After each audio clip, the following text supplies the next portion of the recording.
Ladies and gentlemen, I am your host, Jeffrey Lazarus, and you are watching Welcome to A.R.E.S. Extinction Agenda EX on the Gaming Vector. So, A.R.E.S. Extinction Agenda is a 2D game developed by Extend Interactive with music done by Hyperduck. And I'm going to give you just a few seconds here to listen to the music that they've done for this game. And you'll hear it in the background all throughout, but it's one of the, what I would say is a selling point for this game because the music is fantastic.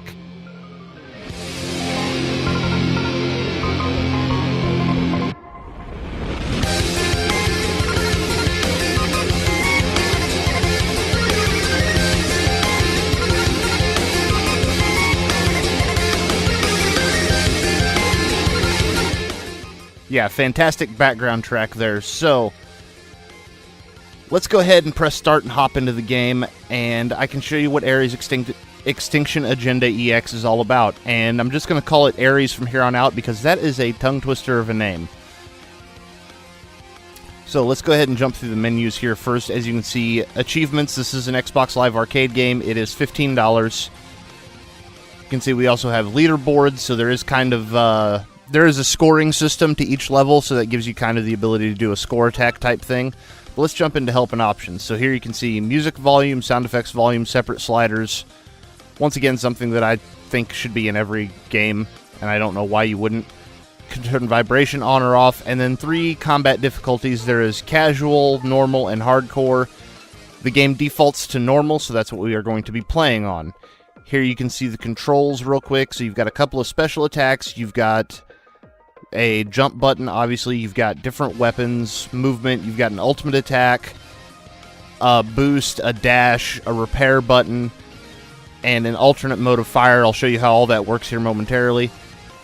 And then under the how to play section, you can see just there's what your interface looks like, so you can see where all of your different gauges and whatnot are. Here it talks a little bit about upgrading weapons and different item descriptions. We'll talk about those as we come across them. So let's go ahead and start game, and as you can see there are 2 playable characters now. I have not played at all as A.R.E.S. I have played a little bit as A.R.E.S., so I'm going to go ahead and jump in as A.R.E.S. And we are going to start from the very first mission again, because there is actually a secret, at least I think it's a secret, that you can get here by having an item that you don't actually get till the end of the mission. So there is backtracking involved. You can go back to previous missions, keep your upgraded abilities and whatnot. Now this actually skips over the opening cutscene, which is fine. We don't need to get too deep into the story. This is kind of our companion, the person. It's the Cortana character basically, or you know, whatever you want to say. So move around with the left stick. You do have 2 modes of fire. So you can fire with X, which allows you to do some aiming with the left stick and move around at the same time. Or you can simply fire with the right stick, which as you can see gives you full 360 degrees of fire, which is a very, very useful thing to have. Also you can see we've got a double jump here, and then we've got a couple of extra abilities, as well as there's a dash. Now once again, this is the tutorial area, so we're just going to kind of rush through this. Now you can see these enemies, every time we kill them, are dropping these kind of diamond-shaped items on the ground. These are bits of materials or scrap that you can use to kind of level up. Oh! So while we are here, let's go ahead and take a look at that. So by hitting the back button, you can see the upgrade trees. So we can't actually do any upgrades right now, but you can see that we have these, these 5 abilities unlocked right now, and there's another several yet to be unlocked that we will get by playing through the game. And then we also have the ability to, you know, upgrade the ones that we use more often, so on and so forth. Also, we can go through and look at the database. This gives us information about the different characters that we encountered, as well as going through chapter select. And as you can see, the rest of the chapters from here on down are actually locked because I haven't made it there yet. But that's just a real basic look at the kind of upgrading system. Now let's continue on and get into a little bit more combat. So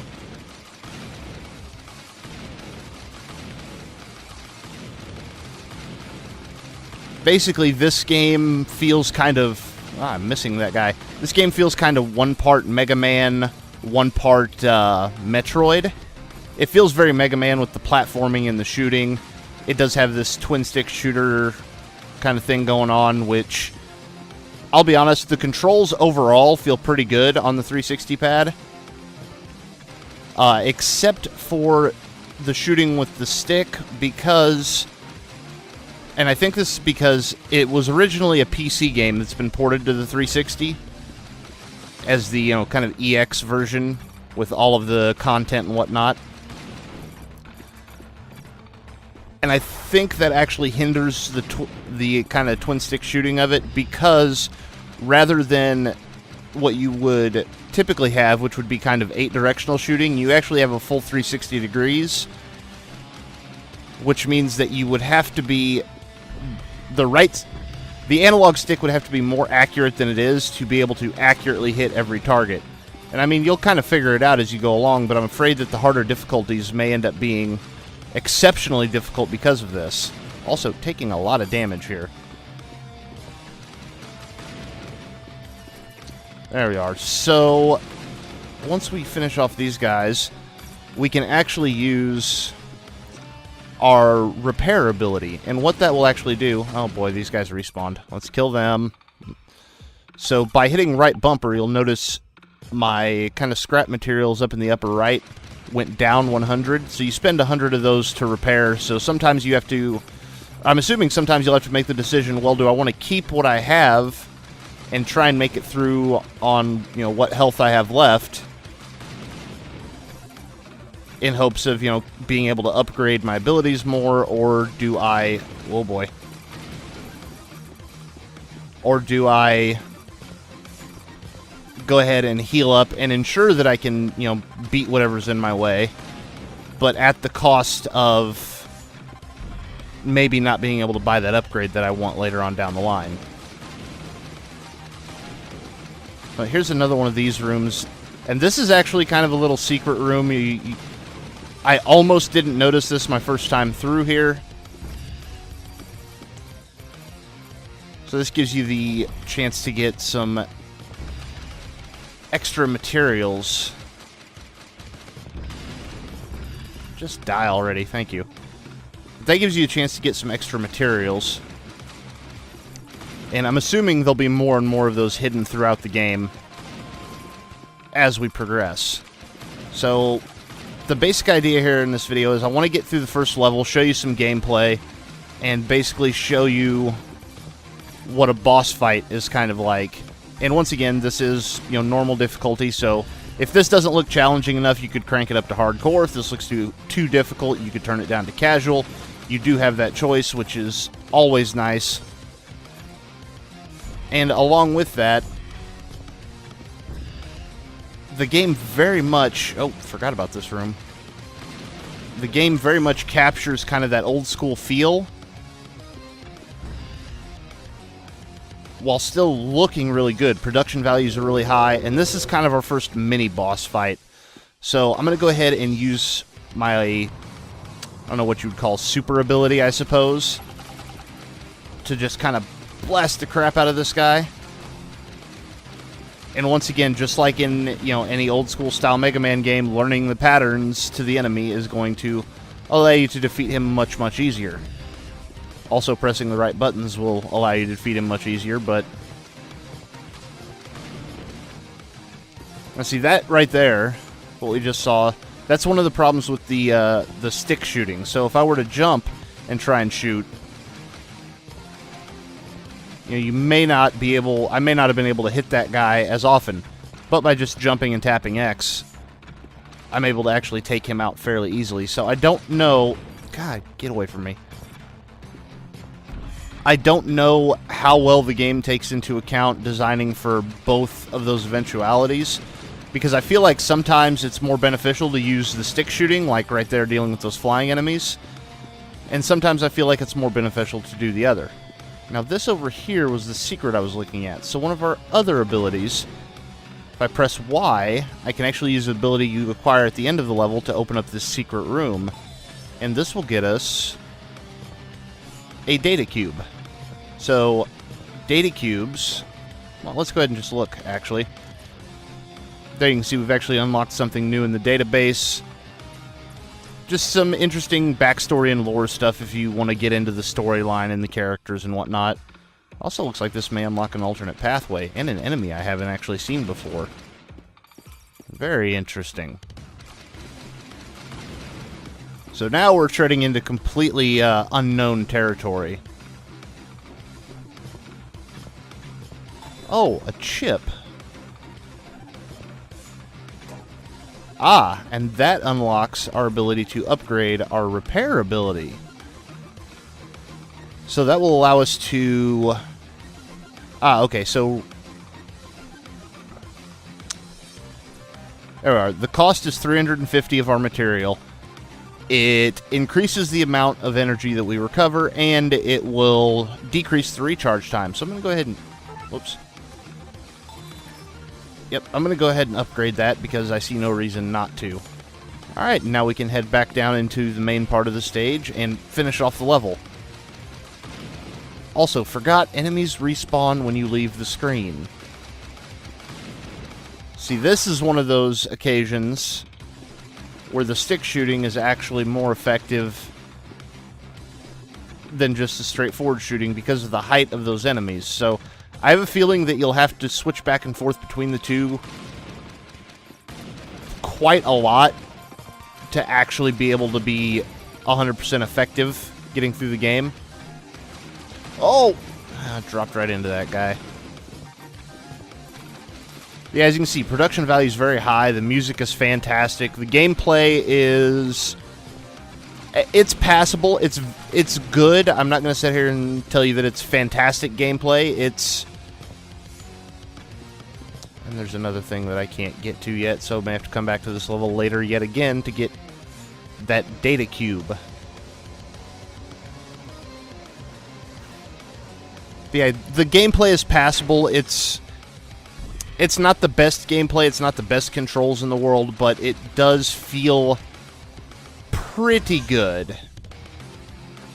And here we have the, innocuous empty hallway that leads up to the boss fight. So I'm going to go ahead and repair up, and I'll be able to show you a boss fight here, and then we'll probably call it a day. So here we have our first boss fight, and this is a multi-stage boss fight, as you would expect from a game like this. So first things first, we need to... Oh! We need to take out these turrets.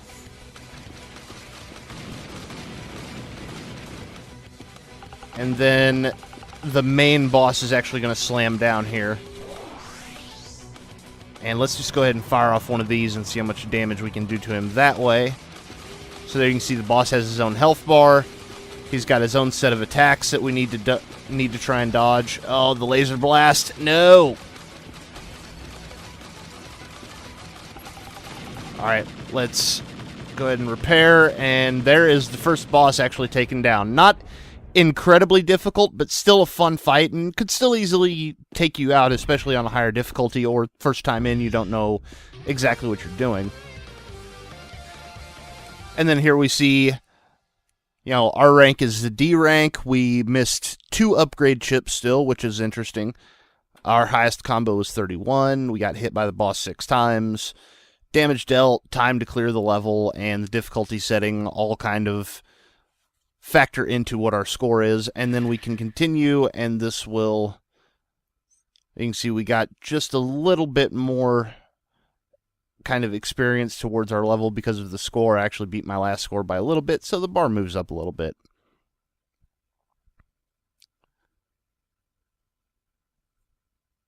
And another thing that I really like is all these loading screens. These, at least as far as I can tell, these show off what some of the bosses are. So if you pay attention on these loading screens, you can kind of see, what you're going to be getting yourself into as far as boss fights go. So we got this nice little elevator sequence leading us into the next area. And we can smash through that like we did the one earlier, and... that is actually probably going to do it for this video, but it kind of comes down to final verdict here, and final verdict for this particular title, I would say, you know, if you're a fan of this genre of game, well, A, you've probably already decided whether or not you're going to get it. But if you're a fan of this genre, I definitely recommend it. If you're not a fan of the genre, I don't see much else here that's going to really change your mind or make you think, oh, I have to get that even though I don't really like those, you know, kind of old school side-scrolling Mega Man / Metroidvania type games. Like I say, with this game, I feel like it really comes down to personal taste. If this is your kind of thing, then by all means pick it up. I do feel, and I don't know what the length of the game is, so I hesitate to say this a bit. I do feel it might be maybe not enough for $15. Although it's also completely possible that, you know, with all the backtracking and collectibles and that type of stuff, that there may be more content here than I'm giving it credit for. And if that's the case, then I'm totally fine with that. But right now, with my current experience with it, $15 feels like it's probably a little bit pricey, although I'm seeing a lot more variation in, like, pathways through the level now, so I could just be eating my own words almost immediately. Oh boy.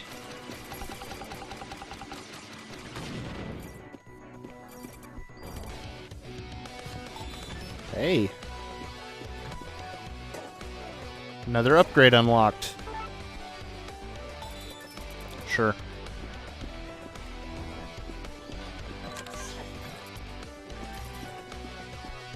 But like I say, if you're a fan of this game, or a fan of this genre, wow, then I would highly, highly recommend this game. If you're not a fan of the genre, like I said, it's not going to do anything to change your mind. This game is not exceptionally special. It's a tad generic. It's good generic, don't get me wrong, but it's a tad generic.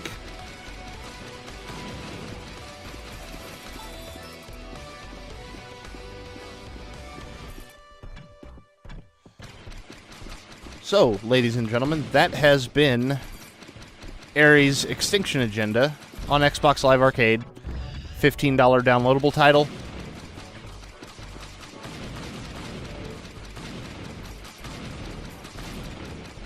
I would say it's worth the money if this is your type of thing. If this isn't your type of thing, then